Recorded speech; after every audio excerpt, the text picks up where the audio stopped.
నిజమే 2.5 ఏళ్లకు నిన్న ఏందో చేస్తా ఏందో పీకుతా అని చెప్పి పోయిండు ఆయన. కేసీఆర్ జగిత్యాలలో వస్తున్నాడు అని చెప్పగానే వణికిపోయి అక్కడ నేనేందో పీకుతా కాళేశ్వరంలో అని చెప్పి పోయిండు. ప్రభుత్వ ఖర్చుతోని మొత్తం రైతులు తీసుకొచ్చి ఏందో చేస్తాను పోయిండు. ఏం మాట్లాడిండు? ఒక్క ముక్క కాళేశ్వరం ఇగో బాగు చేసినా ఇది అయిపోయింది, రేపు రిపేర్ అవుతుంది, లేదు ఇగో ఈ పంప్ హౌస్ ఆన్ చేస్తా, ఆ రిపేర్ పక్కన పెట్టి నీళ్ళు ఇస్తా అనే మాట ఏమైనా చెప్తాడేమని ప్రజలు ఎదురు చూసిపోయిన రైతులు. కానీ నీ బూతు పురాణం యథావిధిగా మొదలు కాగానే ప్రజలు రైతులు ఈసడించుకుంటూ వెళ్ళిపోయారు, అక్కడి నుంచి ఉంచుకుంటూ పోయినారు. అక్కడి నుంచి నీ పోలీసులను పెట్టి ఆపి వాళ్ళకి నీ బూతులు వినిపిద్దామనే ప్రయత్నం చేసినావు, చిల్లర ప్రయత్నం. అయినా నువ్వు బలవంతంగా తెచ్చిన రైతులు కూడా ఆగకుండా వెళ్ళిపోయాను.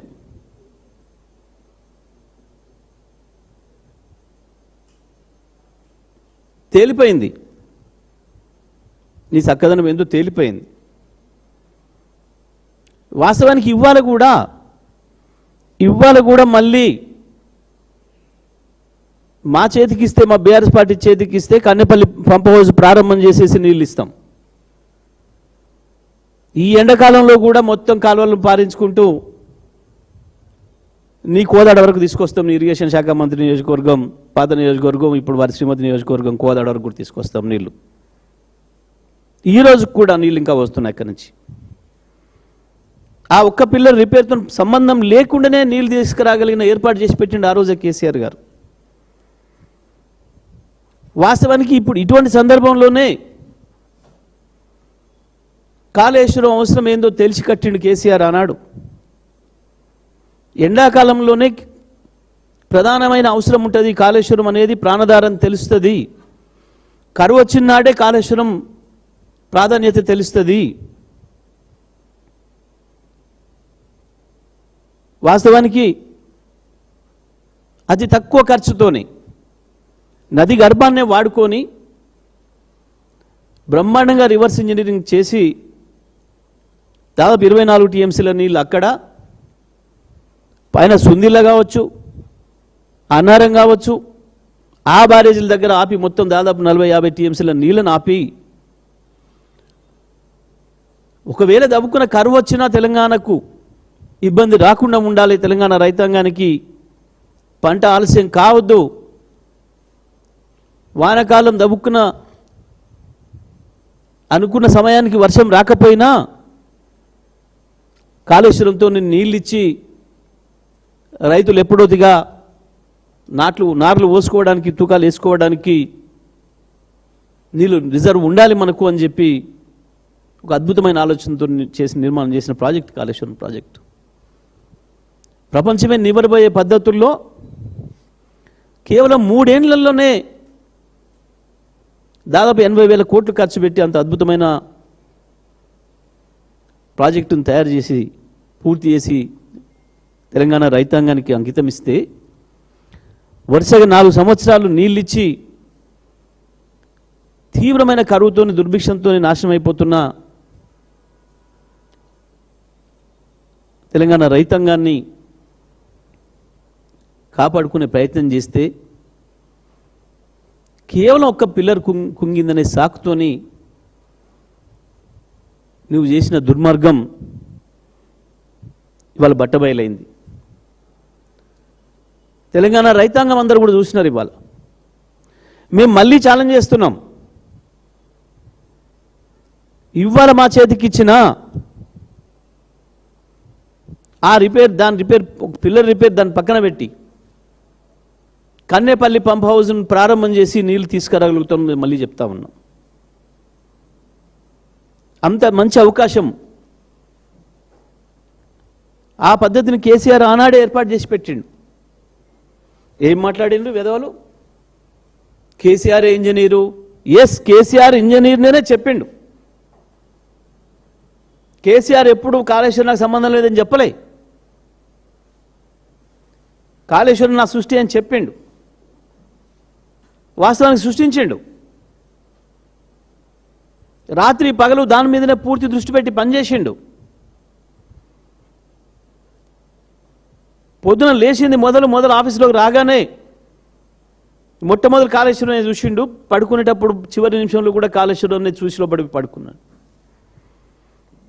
ఆ రకంగా 3 సంవత్సరాలు పూర్తిగా తన ఆశా శ్వాస అంతా కూడా కాళేశ్వరం అయ్యింది.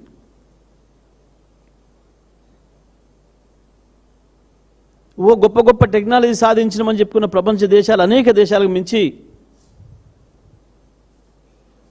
గంత అద్భుతమైన అవకాశాన్ని తెలంగాణ రైతాంగానికి ఇచ్చిండు కేసీఆర్.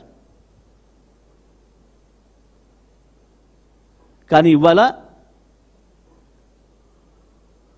దాని మీద ఆధారపడ్డ అనేక మిషన్ భగీరథ పథకాలకు, మంచినీళ్ళకు సంబంధించిన మిషన్ భగీరథ పథకాలకు సంబంధించిన అనేక రకమైన రిజర్వాయర్లు ఉన్నాయి. వాటి సోయి కూడా లేకుండా ఇవాళ మంచినీళ్ళను కూడా అందియలేని దుస్థితిలో ఉన్నారు. హైదరాబాద్ ప్రజలు ఇవాళ కొత్త తరం ప్రజలు, అది పల్లెటూళ్ళల్లో, తెలంగాణ గ్రామాలలో కావచ్చు, పట్టణాలలో కావచ్చు, హైదరాబాద్తో సహా కొత్త తరం పిల్లలకి మంచినీళ్ళు రావు అనే సంగతే తెలియదు. కరెంటు పోదు, మంచినీళ్ళు రావు అనే మాట లేదు. కానీ ఇవాళ సిగ్గు ఎగ్గు లేకుండా హైదరాబాద్లో కూడా మంచినీళ్ళు కాపాడుకోండి, నీళ్ళు ఇవ్వలేమని చెప్పుకుంటున్న సిగ్గు తప్పిన ప్రభుత్వం. నీళ్ళు సేవ్ చేసుకోండి. మళ్ళా పూర్వకాలంలో కేసీఆర్ రాకముందు డ్రమ్ములు, బకెట్లు, బిందెలు, చెంబులు, ఆఖరి గ్లాసులలో కూడా నీళ్ళు ఎట్టయితే నింపి దాచిపెట్టుకున్నారో హైదరాబాద్ ప్రజలు, పట్టణ ప్రజలు మీ అందరికీ మళ్ళీ పాత జ్ఞాపకాలు వస్తున్నాయి. పల్లెలతో సహా పల్లెల్లో మరి బోర్బావుల దగ్గరికి కిలోమీటర్ల కొద్ది నడిచిపోయి గంటల తరబడి కరెంటు కొరకు ఎట్లా వెయిట్ చేసి నీళ్ళు తెచ్చుకోరు ఆనాడు బిందెడు మంచినీళ్ళు. ఇవాళ మళ్ళీ తెలంగాణ ప్రజలకు ఆ విషయాన్ని గుర్తు చేస్తున్నారు. నీళ్ళు దాచిపెట్టుకోండి. మళ్ళీ ట్యాంకర్ల దందా మొదలైంది. హైదరాబాద్తో సహా పట్టణాలు, పల్లెలను తేడా లేకుండా మళ్ళీ ట్యాంకర్ల దందా మొదలైంది. సిగ్గుండాలి ప్రభుత్వానికి. ఇంతింత పొడుగు మాటలు మాట్లాడుతున్నాడు ఒకడొకడు. అవే బూతులు, అవే చెత్తవాగుడు. ముఖ్యమంత్రి 2.5 ఏళ్ళైనా ఇంకా నేర్చుకోలే. పరిపాలన అంటే ఏందో తెలియదు. ప్రజల పట్ల సోయి లేదు. కొత్తవి సృష్టించలేవు, కొత్తవి తేలేవు. నీతో కాదు, నీకు ఆ జ్ఞానం లేదు. కానీ కనీసం కేసీఆర్ ఇచ్చిపోయిన అయినా కొనసాగించవచ్చు కదా.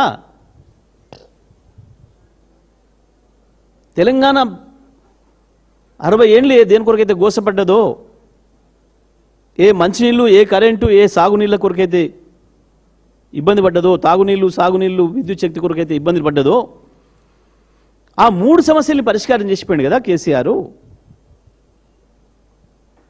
మంచిగా కట్టిన ఇల్లు పెట్టిన పోయి నీకు అప్పచెప్పిండు కదా. ఒక్క దాంట్లోనంటే ఒక్క దాంట్లో వాగినవు చెత్తవాగుడు. అంటే కేసులు, జైళ్ళు, నీకు అనుభవం ఉన్న పనులు. ఇక మూసుకో, ఇప్పటికైనా అన్నీ మూసుకొని వెంటనే ఆ కాళేశ్వరం పంపుల్ని ప్రారంభం చేసే ప్రయత్నం చేయి. ఒక్క డీజీ కన్నేపల్లిలోని ఒక డీజీకి నిమికంచెలు చెప్తే చాలు, ఇవాళ ఆన్ చేయడానికి సిద్ధంగా ఉన్నాడు. కన్నేపల్లి పంప్ హౌజులు కేసీఆర్ కట్టేటప్పుడే చెప్పిండు. నడెండకాలంలో ఏప్రిల్, మే నెలల్లో కూడా ప్రాణహిత ఆ పేరే పెట్టింది, అద్భుతమైన పేరు పెట్టిండ్రు దానికి, ప్రాణహిత. ఎప్పటికీ నీళ్ళు ఇస్తుంది. గోదావరి ప్రాణహిత కలవడం కంటే ముందు పై ప్రాంతం ఎండిపోతుంది. సంవత్సరానికి 6 నెలలు ఎండిపోయి ఉంటుంది. ప్రాణహిత కలిసిన తర్వాతనే గోదావరి జీవనది అవుతుంది. అందుకే దానికి అక్కడనే మనం ఒడిసిపట్టుకోవాలి అని చెప్పి మేడిగడ్డ దగ్గర బ్యారేజ్ కట్టింది కానీ, కన్నెపల్లి పంప్ హౌస్ పెట్టింది కానీ, ప్రాణహిత వచ్చి ఎదురుగా కలిసే చోట, గోదావరి కలిసే చోట ప్రాణహితకి ఎదురుగా పెట్టినాడు. ఆ దారం చక్కగా తీసుకొచ్చుకొని కన్నెపల్లి నుంచి లేపుకోవాలి నీళ్ళు అని. ఈ జ్ఞానం నీకు రాదు 100 జనములు ఎత్తినా. ఇక రైతులను ప్రేమిస్తే, తెలంగాణ భూముల్ని ప్రేమిస్తే వచ్చే ఆలోచన అది. నీలాంటి మూర్ఖులకు భూమి కనపడంగానే దానికి 4 రాళ్ళు బాతి గీతలు కొట్టి 10 రూపాయలకు ఎక్కువ కమ్మక దొబ్బే బేరగాన్లకి ఉండదు ఈ జ్ఞానం.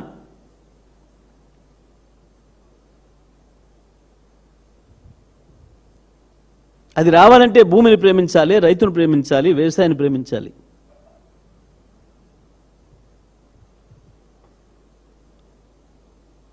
తెలంగాణ తేవడానికి ఎంత తపన పడ్డాడో అంతకు మించి తెలంగాణ భూమి ప్రతి ఇంచును సస్యశ్యామలు చేయడానికి